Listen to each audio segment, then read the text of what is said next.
Yalimat, everyone, thank you so much for joining us today. This is our third early years webinar, and we're really happy to be introducing language and phonics this month. My name is Rabia Jahani, and I sit as the early years lead on the education board. Before we start, I just want to show you quickly Head Start, which is our educational platform that we use to show a lot of the resources that we have, which we're developing within the education board. To access this, you can use the website, which is on the slide right now. So it's headstart.iiuk.org. Moving on, you can see on the next slide that on the early childhood education development section, there are loads of resources there which you can access. I wanted to make sure that everyone was aware that these resources are up there, and they're a great bank of information that you can use, which show you a lot of different things that you can do with your children from 0 to 5 years. The webinars that we've been running are going to be uploaded on the Learning at Home tab, which is on the top in the green banner. If you have any other questions that aren't answered by what's on Head Start already, please feel free to reach out to us at akeb@iiuk.org.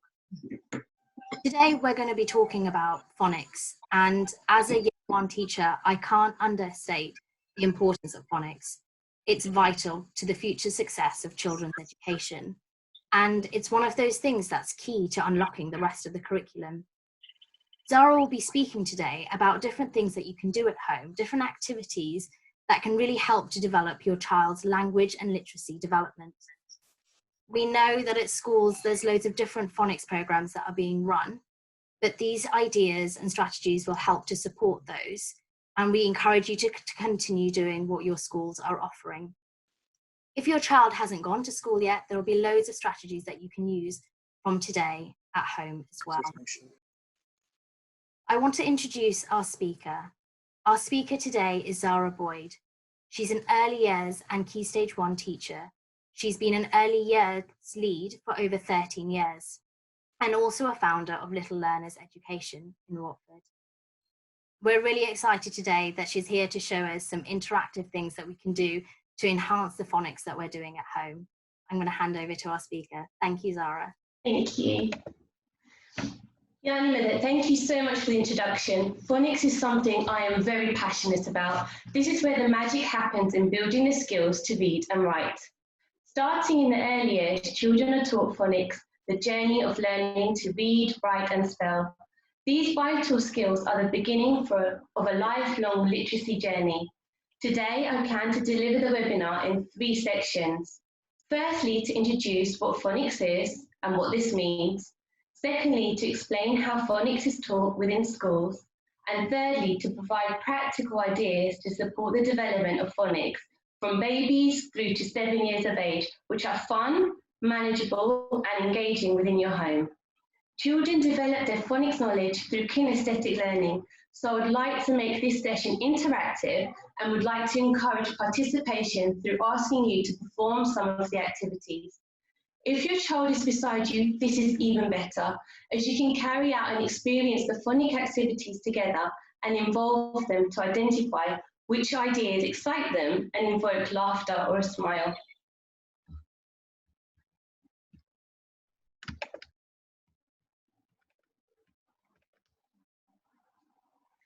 So what is phonics? Phonics is a way of teaching children how to read and write. It helps children hear, identify and use different sounds that distinguish one word from another. Phonics involves matching the sounds of spoken English with individual letters or groups of letters. Right at the start, in step 1, the main focus is on developing speaking and listening skills. Speaking and listening skills are the foundations for reading and writing. So early phonics work involves developing the ability to distinguish between sounds around us and to create different vocal sounds. As adults, we are the role models to demonstrate good speaking and listening. These skills help your child to develop the ability to distinguish between sounds and to speak clearly and audibly with confidence and control. So in speaking to your child, be clear about what you mean. Use your face to show feeling. Demonstrate one person speaks at a time. Make eye contact. Speak in a clear, slow voice. Use gesture and use the right tone. Speaking and listening develops right from the start from birth. When you're playing with your baby, making frequent eye contact, adding facial expressions and simple noises. During this play, allow time for your baby to imitate or make noises in response and echo back any sounds they make.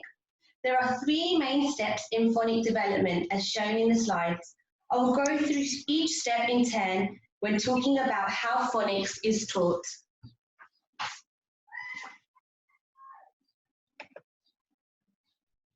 So how is phonics taught? There are many systematic phonics programs such as Read Writing and Jolly Phonics.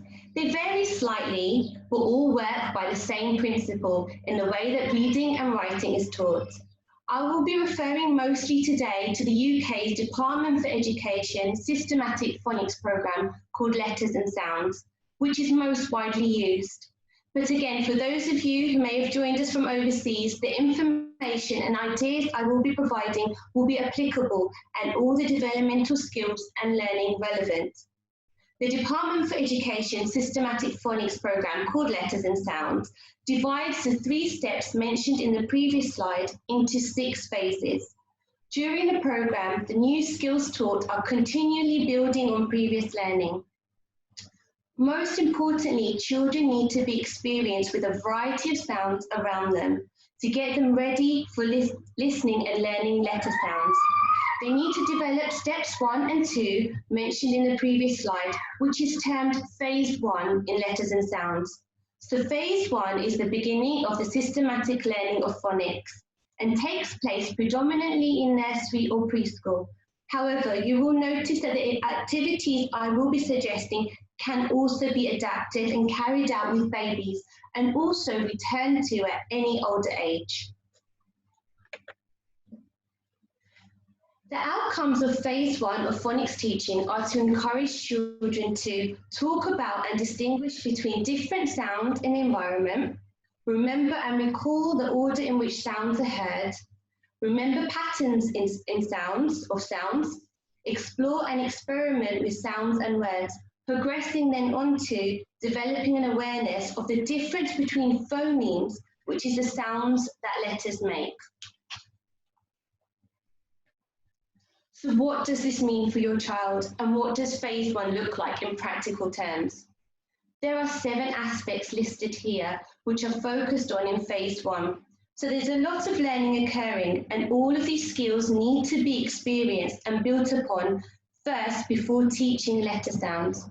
It's important to note here that I will be providing and demonstrating many practical, fun suggestions, so please identify those you find manageable and feel free to note down any questions that you may have.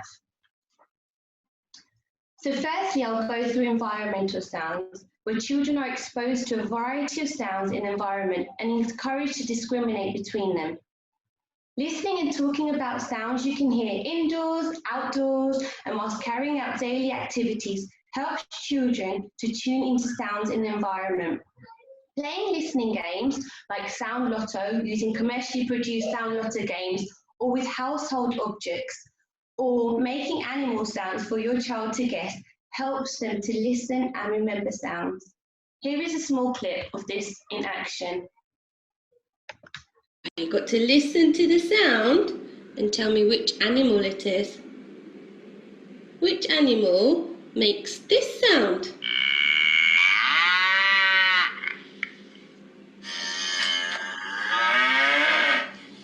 Well done. What animal's that? Cow. Cow. Now listen again. Which animal's this? Which animal? Okay.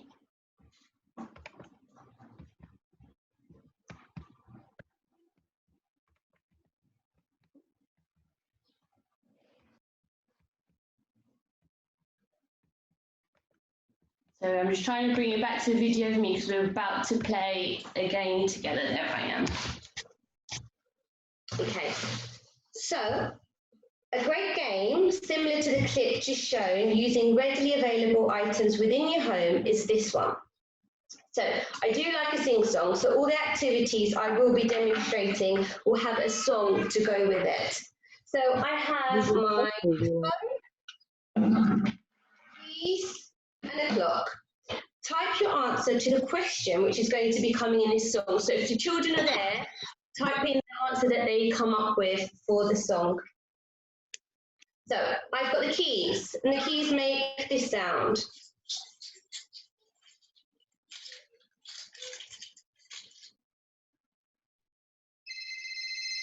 I have got my phone, which is making this sound. And I've got my clock.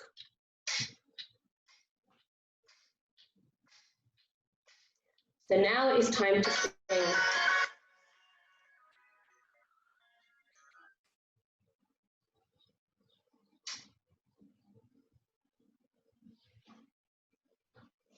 There are sounds everywhere and all around, all around, all around. There are sounds everywhere and all around. What can you hear?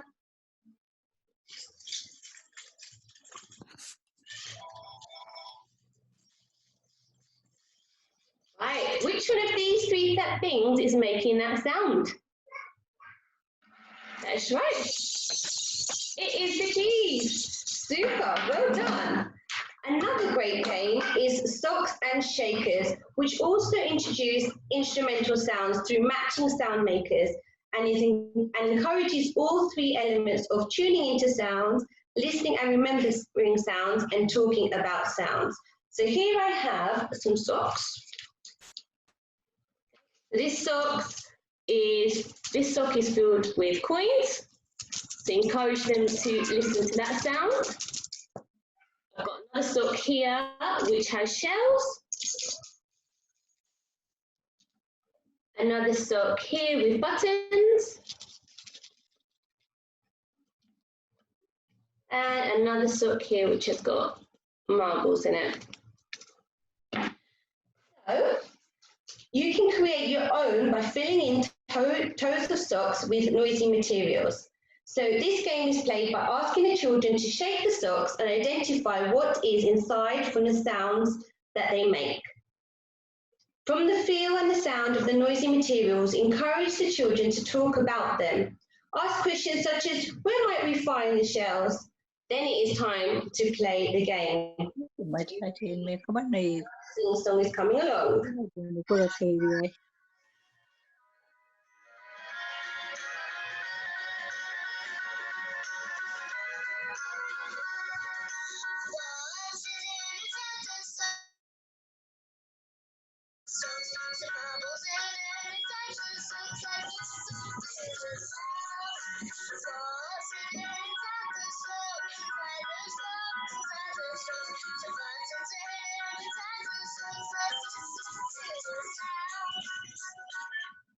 And so on. Right. From this, you can then have matching sounds in your socks. So the adults will have the same matching socks as the children. And you can shake one and ask your child to find the sock that has the same matching sound. So if I was to shake this one, which is a shell, they would then have a look at their 4 socks and find the matching sound and give that a shake.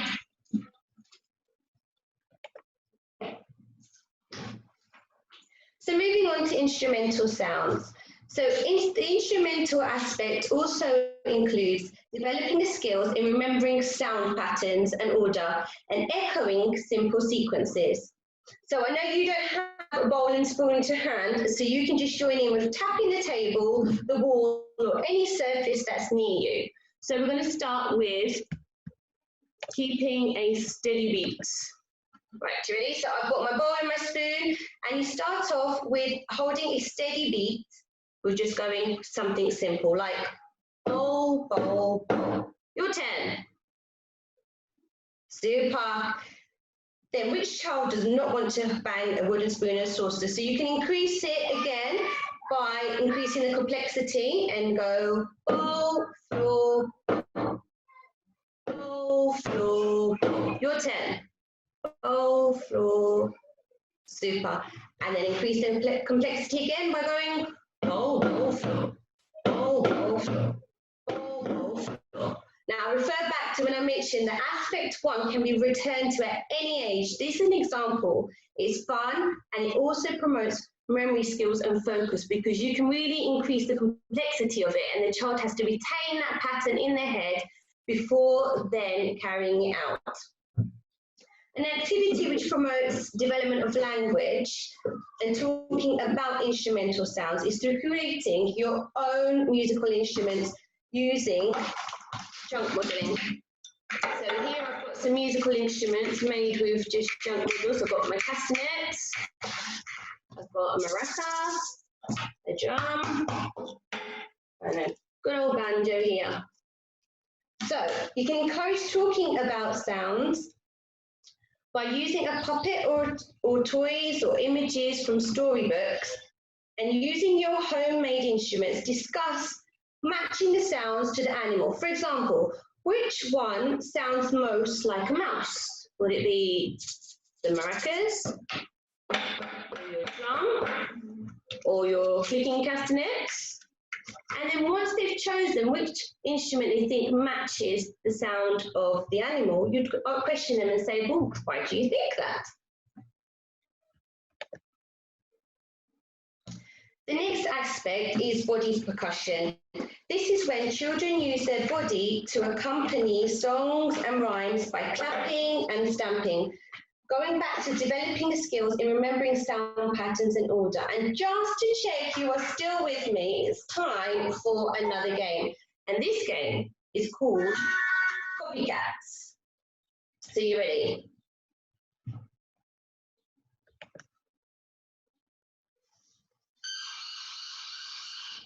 Right, so copycats, copycats, can you copy me, copycats? Look very closely, then you do the same. Clap and click, copycats. Your turn. Yeah, we did the same. So rhythm and rhyme is the fourth aspect. It encourages singing and rhyming activities in daily routine and repeating extracts incidentally as events occur. A good example for this British weather we've been experiencing is singing, rain, rain, go away, come again another day. Or, it's raining, it's pouring, the old man is snoring. These rhymes develop the awareness of rhythm and rhyme in speech. Singing through marching, stamping, patting, clapping, swaying and rocking in time to the beat stimulates the brain and helps children to tune into the beat. Feeling the beat in music has shown to positively impact learning. Action songs such as If You're Happy and You Know It, or The Grand Old Duke of York, or even Wind the Bobbin Up, all promote this. As babies develop, they will begin to join in more with rhymes and songs. They will participate through their vocal sounds, facial expressions, body movements, laughter, and wriggling. Sing songs which have simple movements which are easy to copy. Babies will develop their own favourites. You will soon discover these and be able to sing them frequently. Try and build singing into everyday routine, such as nappy changing time. Rhymes such as hickory dickory dock and row, row, row your boat encourage talk about words that rhyme and support producing rhyming words. Rhyme is the key in developing spelling and reading skills, as through this knowledge, your child will learn that words like rat can be easily changed into words cat, bat, hat, by just changing that initial sound in words. To further increase awareness of rhyme and words that rhyme are games such as Rhyming Soup. So, for Rhyming Soup, you have your bowl and 3 objects that rhyme. Name them and add them to the bowl. So, I've got my 3 objects that rhyme. I have chosen a cat, a rat, and a bat. So you name the first cat, rat, and bat. And then it is time to make some rhyming soup. Are you ready? Another sing song.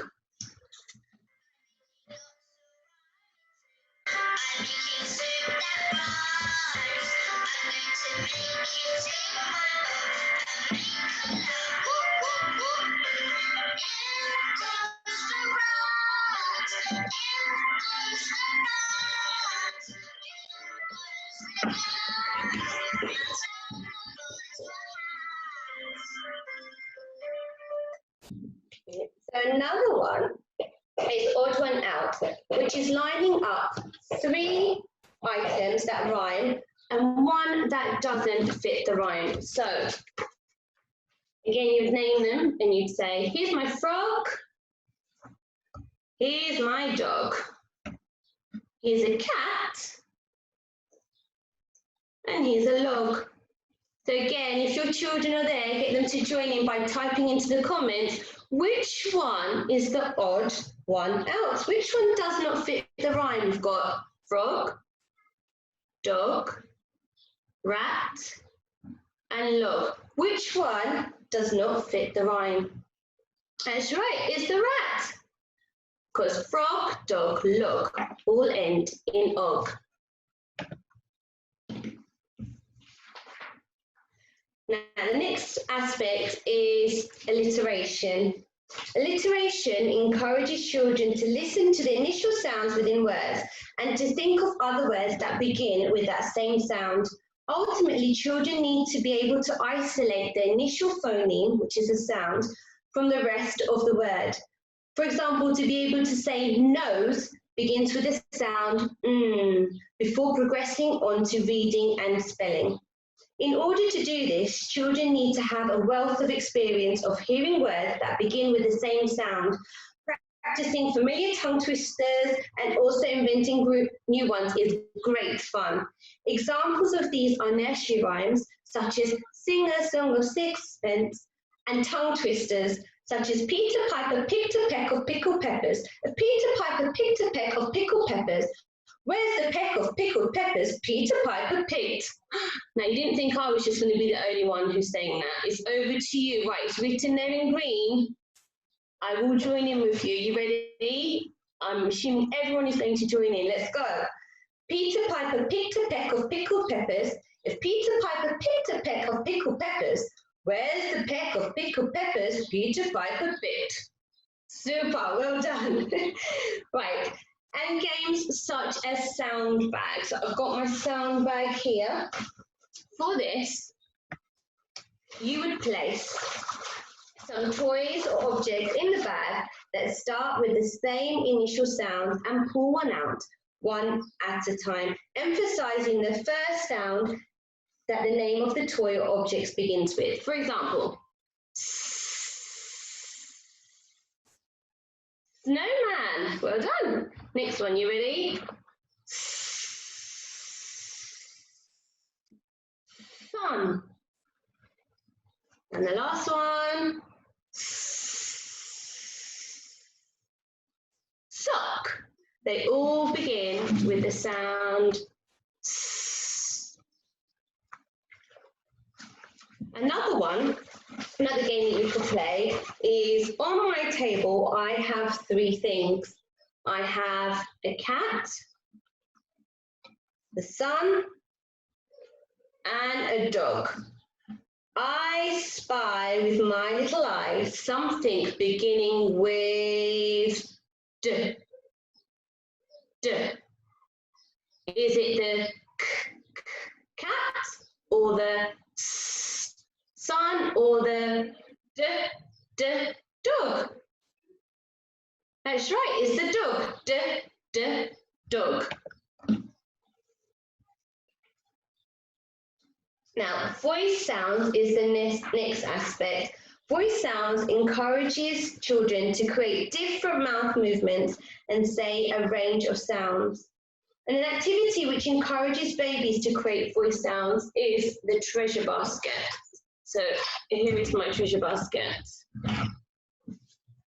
So treasure basket contains items such as a wicker ball, ribbon, shells, a soft spoon, bunch of keys, a clear container with dry pasta. Oh, and I've also got a telephone. So allow your baby to explore the objects in a treasure basket whilst you create vocal sounds for the noises made by the objects. For example, jingle, jingle, jingle. As the baby's muscle movements of the mouth become more controlled, continue to encourage a range of sounds being made. Extend skills to include blowing, puffing, sucking and whistling, perhaps by blowing a feather for your baby to then copy. Creating voice sounds helps with the articulation of letter sounds by encouraging mouth movements, changes in voice and exaggerated facial expressions. One of my favourites is the mirror game. It's a fun game I like to play where children see mouth movements in a mirror. And together we make different sounds. So here I've got a video clip of that in action.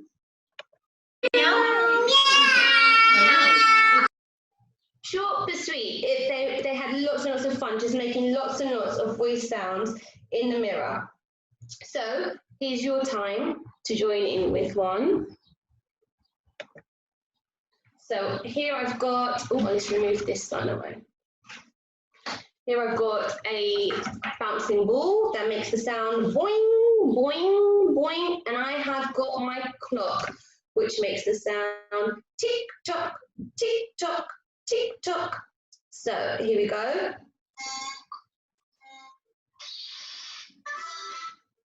There we go.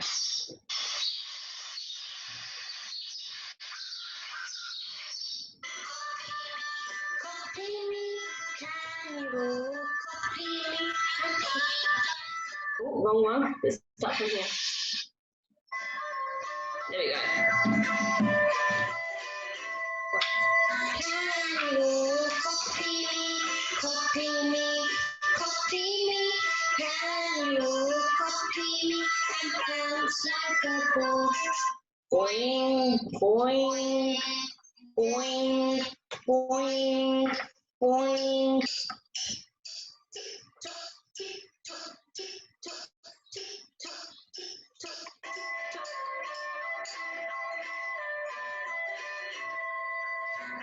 Can you copy me, copy me, copy me? Can you copy me and tick like a clock? Tick tock, tick tock, tick tock, tick tock.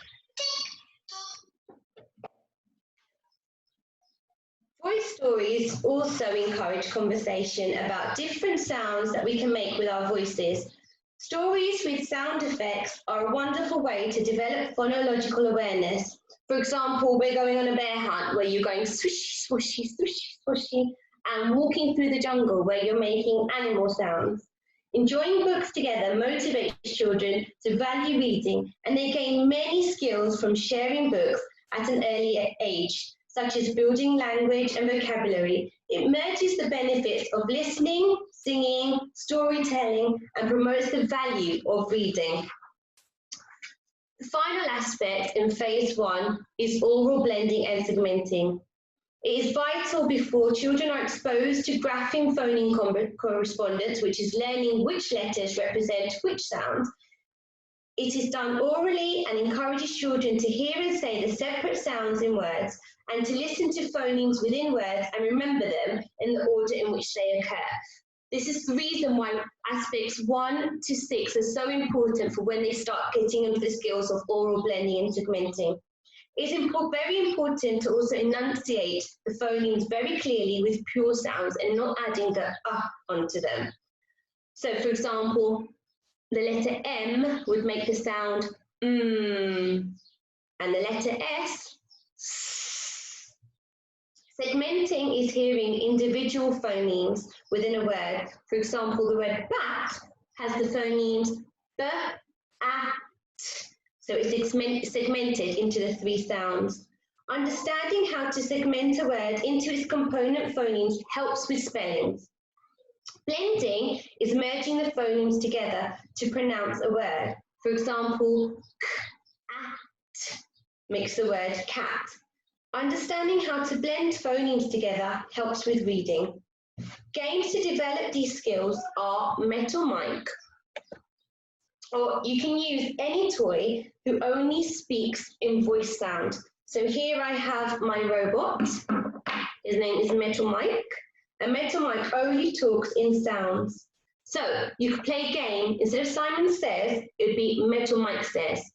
So Metal Mic says, touch your ch, I, That's right, chin. Let's go again for the children out there. Metal Mic says, touch your t.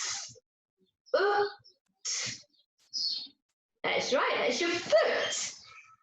Or you could play I Spy with Metal Mic. So, again, you could have 3 things in front of you that are made up of 3 sounds. And here we have, Metal Mic says, I spy with my little eye a up. Which one is it? That's right, the cup. You can also break down a word into sound talk when speaking about everyday routines. For example, it is now time for bed, bed. Or can you put on your coat? Now the reason why I'm using 3 fingers is so the children then can see that there are 3 phonemes, 3 sounds, and then when you put your fingers together, it makes up the word. So let's do it again. It's a coat. Coat.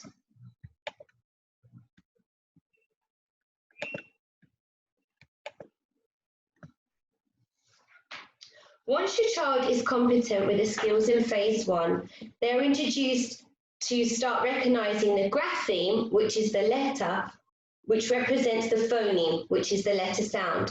For example, the letter S makes the sound S. This typically begins when a child joins reception. Phase 2 builds upon the oral blending and segmenting of the previous phases, and they progress from oral blending and segmenting to oral blending and segmenting with letters.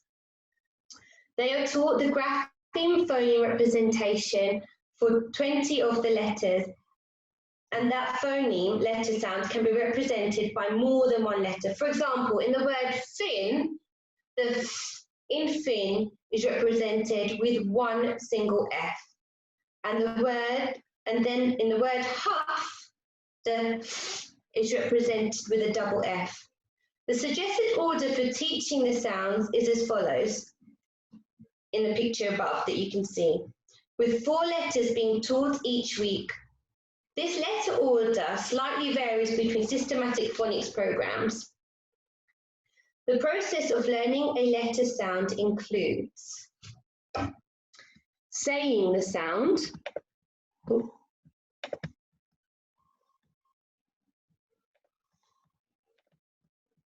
so I'm just trying to bring the video back.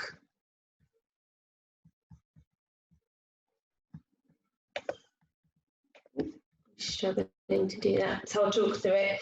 So it's saying a number of words with the same initial sounds, exaggerating it. For example, s in snake. Thank you. Super. Right.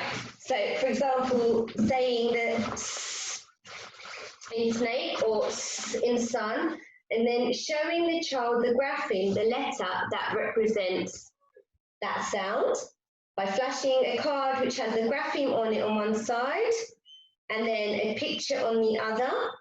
So when the child sees the grapheme on one side, they would say the sound S, and when they see the picture on the other side, they would say what the picture is. So here we have got a spider. And with some phonics programs, a song is also taught. So for this one is Susie Spider Spins Her Web. So Susie Spider spins her web, spins her web, spins her web. Susie Spider spins her web, spin. During this phase, children will be taught to read different words. So using the sounds and the letters they have been exposed to. For example, 2-letter words such as, am, on, and it and three-letter words such as cat, dog, and pen. As mentioned before, pure sound should be used when children are saying sounds, because if they sounded out fish as isha, it would end up being written like that. So we need to make sure pure sounds are used when reading and spelling. So the word fish would then be written as I, and that.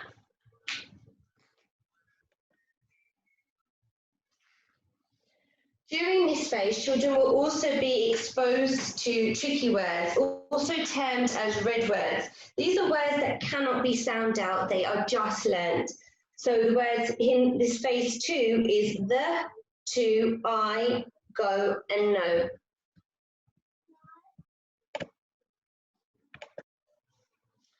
And then they'll move on to phase 3. Phase 3 typically begins around the summer term of reception, but can vary. The purpose of this phase is to teach more graphemes, which are the remaining letters of the alphabet, and some sounds which are made up of 2 or 3 letters, known as digraphs and trigraphs. For example, the E, as in bee, and the air, as in chair. Children will be taught these terms digraph and trigraph and become proud of knowing what these terms mean. It is important for children to quickly learn to recognise digraphs and trigraphs as one sound rather than separate letters. For example, in the word rain should be read as r-a-n, not r-a-i-n. So children will learn that this word has 3 phonemes, r-a-n. In phase 3, children will practice blending and segmenting a wide range of CVC words, which is consonant, vowel, consonant. I will provide fun ideas on how to support this shortly. They will also learn to sight read more tricky words and begin to spell them. These are the words, again, that cannot be phonetically sounded out. Phase 4 typically begins around the summer term of reception, but can vary depending on the cohort. The purpose of this phase is to consolidate the sounds already taught. Children will be exposed to adjacent consonant blends and consonant clusters and multisyllabic words.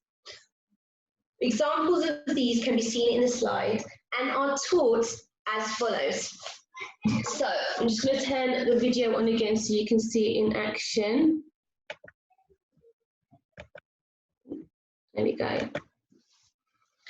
So I have my trusty whiteboard there.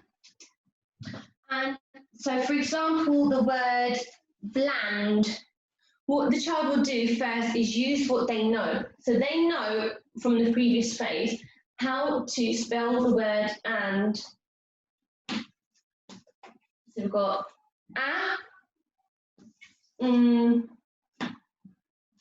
so they'll work with what they know. I know how to spell and, but now I need to make the word bland. So they will then say and, and. So we've got moving on to longer words in phase 4.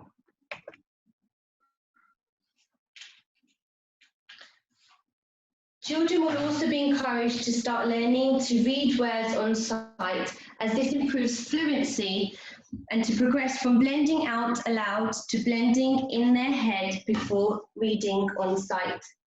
So phase 5, typically phase 5 is taught in year 1. The purpose of this phase is to broaden a child's knowledge of grapheme and phonemes for use in spelling and reading. Split digraphs are also introduced. You can see these in the end table where it says the words make these like home. Children will learn that the E on the end causes the initial vowel to make longer vowel sounds rather than a shorter one. So A, E, I, O, U. When spelling words, children will now need to choose the appropriate graphemes to represent the phonemes. An example of this is choosing which A to use in the word paint? Is it the AI, the AY, or the split diagraph A? So these are the different A sounds. We've got the AY in day. We've got the split diagraph A.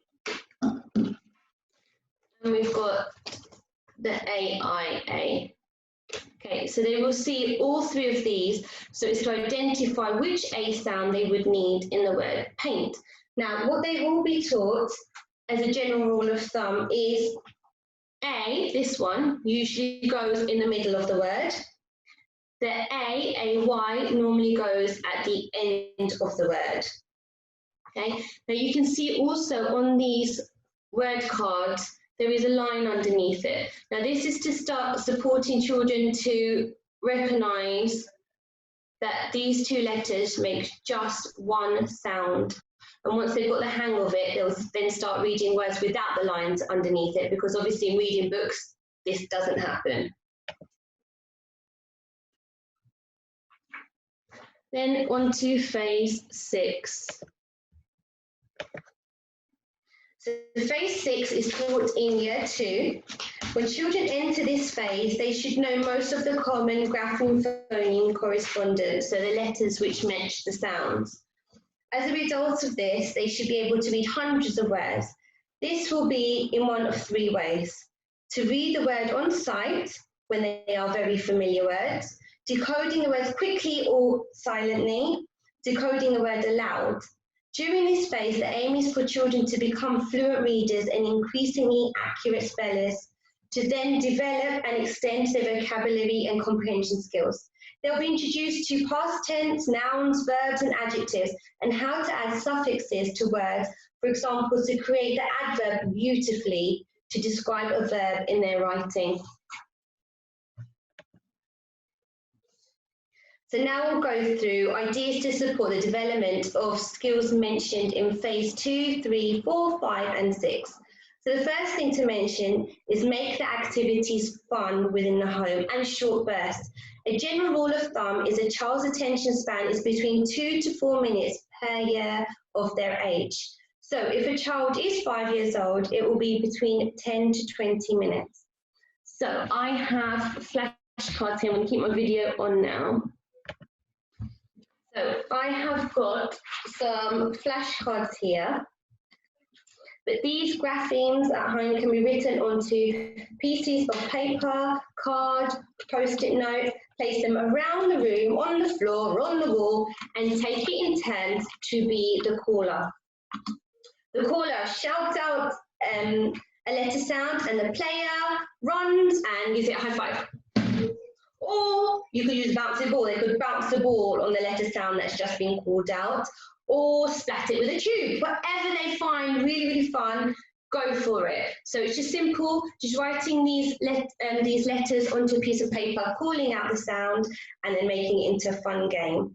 You can also create doubles of each grapheme to play games such as Snap, by saying the sound on the card as it is placed down into the centre of the pile, and shout snap when the same grapheme is placed down consecutively. You can also play memory games with flashcards. So place doubles of the graphemes face down in rows, turn 2 cards over, say the sound of them, and if the graphemes are the same, cards they're removed from the game, and if not, they're turned back face down. Another way are singing letter sound songs. So learning through song has been shown to be an effective way to memorize and learn. Babies' first sentences are nursery rhymes such as Twinkle Twinkle.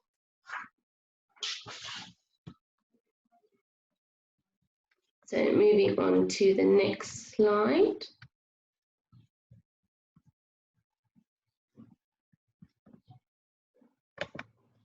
There we go. Reading words. A great game is writing real words and fake words, so written on circular paper or on post-it notes. The game is played by blending to read the words and sorting them into treasure words, so real words, by reading the word and placing it into the treasure chest, or blending to read fake words, so nonsense words which are placed into the rubbish bin. Other ways of keeping reading of words fun are writing words on balloons, so you can see that in the picture there. If the word is blended and read correctly, it can be thrown to burst. Writing words onto ping pong balls, or sticking words written on paper onto balls. The game is then played by rolling or kicking real words into the goal and fake words kicked into the corner. Games are also available online, such as Picnic on Pluto. So examples of these are all on the slide there.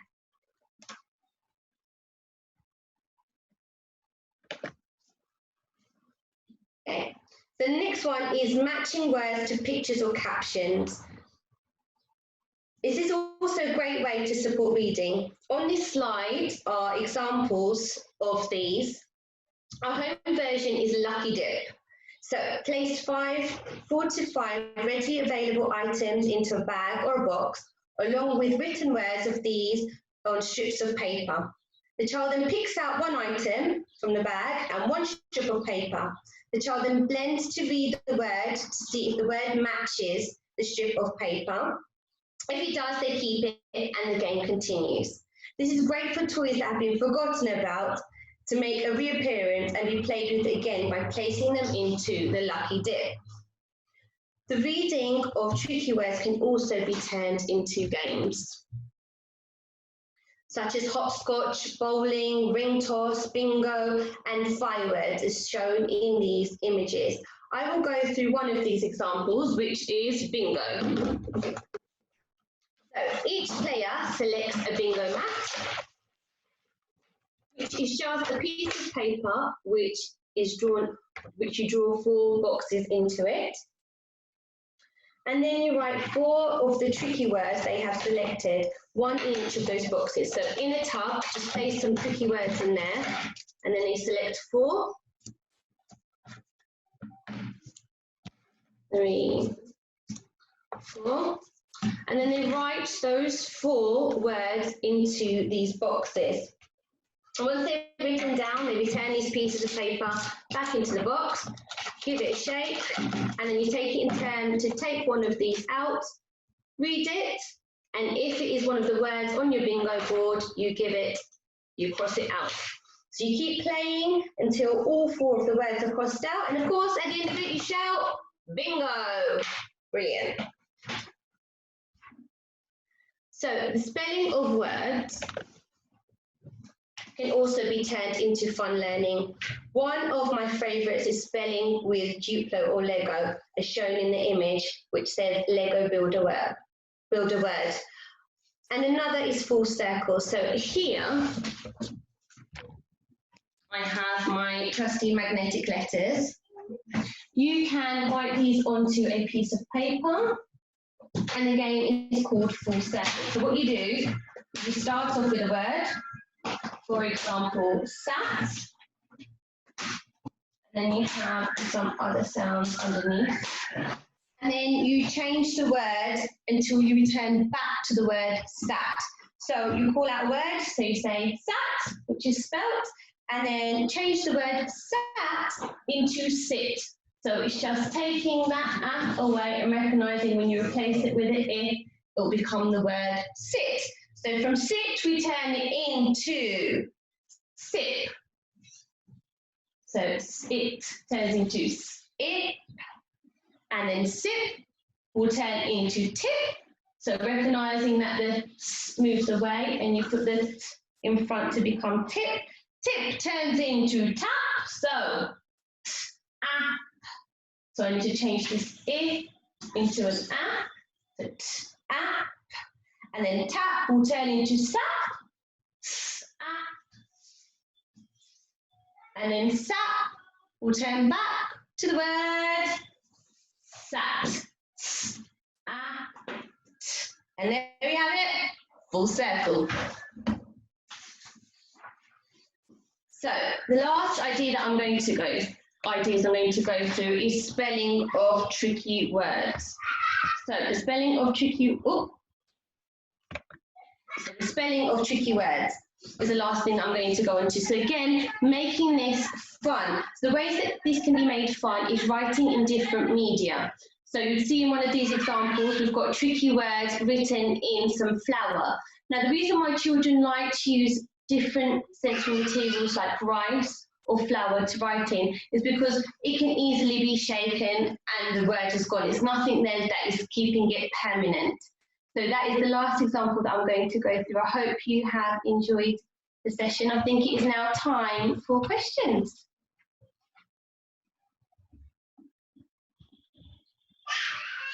Fantastic, thank you so much, Zahra. There's been some great strategies and some great games and songs that you've shared with us. Just for everyone, you know, we went through them really, really fast, and there's some really nice ideas that I'm sure you want to share at home and try. It will be up on Head Start, the recorded webinar. So don't worry too much if you're sitting there trying to make notes. We will make sure it's shared by everyone. Zahra, thank you again so much. Those were strategies that you shared with us. So I'm going to move on to the questions. These are some questions that were sent through to us prior to the webinar. The first question is, when will my child learn about letter names and capital letters? Okay, that is a very good question. Right, so capital letters and letter names are taught in phase 3, so around the spring term in their reception year. They'll be taught through an adapted alphabet song, so to emphasise the letters L, M, N, O, P, which tend to get quite muddled up in the traditional alphabet songs. The letter names and sounds will be explained through an example such as, this animal is called a cat. Its name is cat, but the sound it makes is meow. So in the same way, this letter is called M. Its name is M, but the sound it makes is mm. Capital letters are introduced in this phase as children are introduced to sentence writing and the importance of starting a sentence with a capital letter and ending with a full stop. The reason for teaching lowercase letters first are that books are mainly written with lowercase letters. So if a child has been taught capital letters first, the child is denied of the opportunity to participate in the text. With the child being taught the sound and the shapes of lowercase letters, they can recognise the letter whilst they are being read to. The opportunity to participate is really, really important because it allows the child to explore the text. Another reason why lowercase letters is taught before uppercase letters is due to the writing of uppercase letters having more starting points and requiring more strokes and pencil pickups. So uppercase letters are actually harder than lowercase letters to draw. There are more diagonals in uppercase letters, which is quite developmentally challenging. So to answer that question, letter names and capital letters will be taught around the spring term in reception. Great, thank you. So moving on to the next question.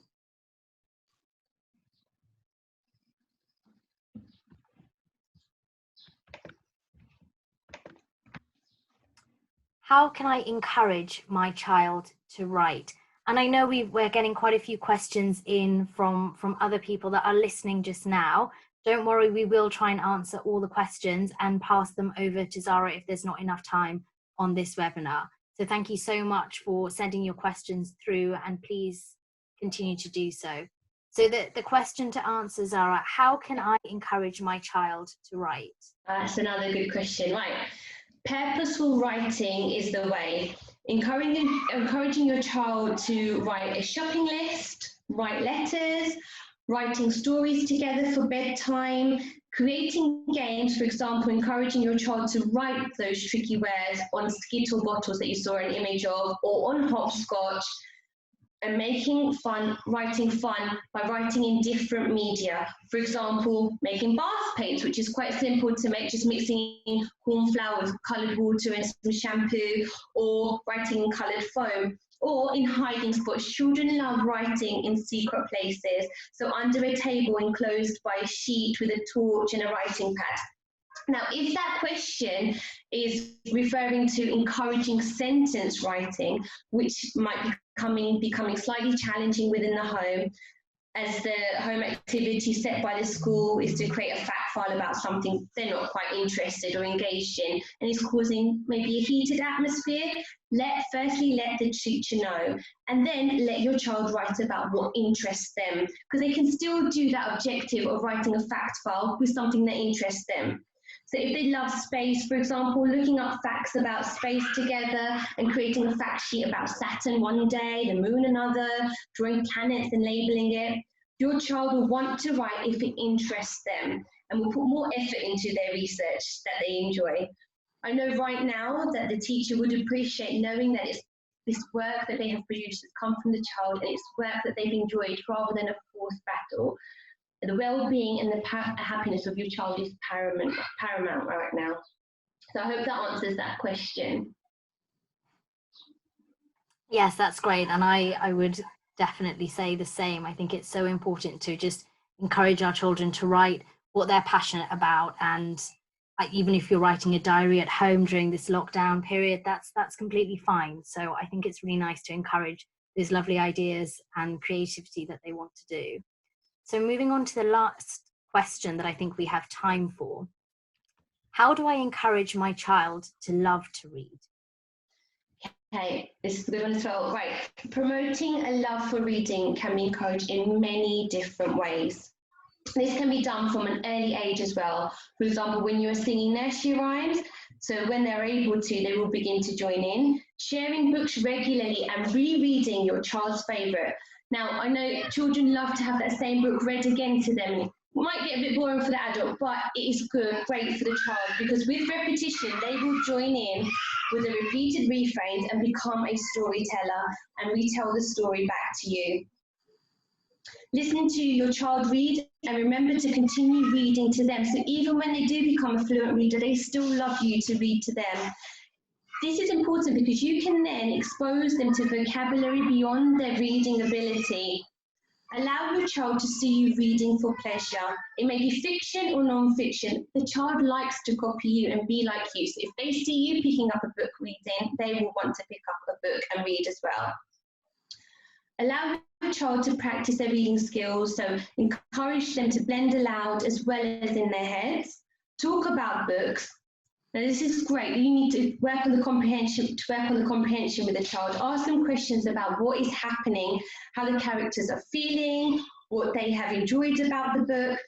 Now to encourage the fun to continue reading as well, add in props and puppets to tell stories and allow their imaginations to run wild. So the story of the gingerbread man can become something completely different if you allow them to let their imaginations run wild. Use ambitious vocabulary and explain the meaning to the child. Listen to songs and add actions, read rhyming books together, so the child has a chance to fill in the missing parts, and most importantly, make reading a pleasure, not a chore. For younger readers, for those of you who have got babies, offer a choice of 3 or 4 books and praise them for the books that they have selected, and let them turn the pages of the books, allowing them that independence. So board books are brilliant because then you don't mind if the pages are going to get torn because they're quite tough in board books. And ask for help in finding things on the pictures, on the pages, and pause and allow your child to finish the rhyme. So stories like We're Going on a Bear Hunt, they can easily join into it because it's quite a repetitive book.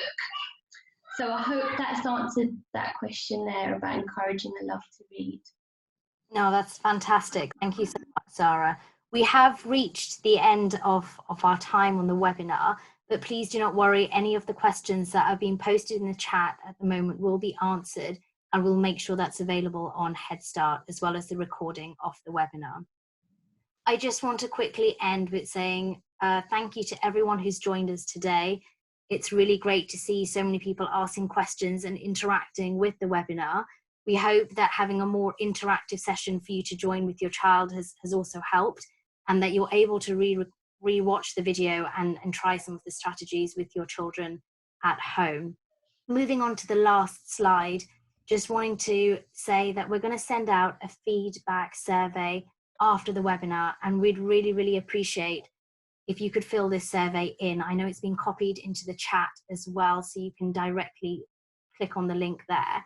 It would really, really help to know how you found the session, what other topics you'd like to hear about, and what other things you'd like us to do with the webinars. Our next webinar will be on Wednesday, this Wednesday coming up, and it follows the same theme. It will be about supporting language and literacy development, following the Reading for Children programme that we've run successfully in other parts of Europe. Thank you so much for joining. If you wish to join the next webinar, you can click on that registration link just now, and you'll be able to watch the webinar on Wednesday. Thank you all, and Yali Madat.